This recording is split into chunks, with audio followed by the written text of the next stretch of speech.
don't have the good breathing mechanics, then other areas start to, like the thoracic spine, the mid back, right? That area and the ribs don't move and flare as well.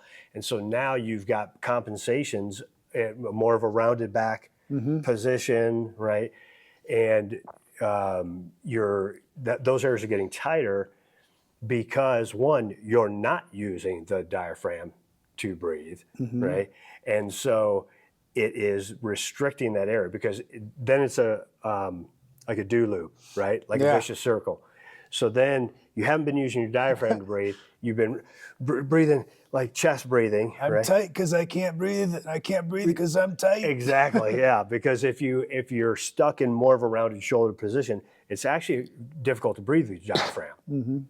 So now you can't breathe with your diaphragm because you've reduced that you have unknowingly reduced your mobility in your thoracic spine, right?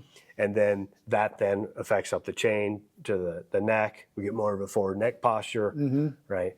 And then people will often too, if they have that higher chest level breathing pattern, a lot of that's using neck musculature, deep neck musculature that's tying to those first and second ribs, right, and to the collarbones. And so now that stuff's tight, and because it's a compensation, because it's being overused for something it's not really meant to be used for, breathing, right? Yep. So one of the biggest muscles of the core that you would say would be the diaphragm, to get that mobile and moving so it doesn't get tight, which then affects areas up and downstream. Yes, definitely, definitely.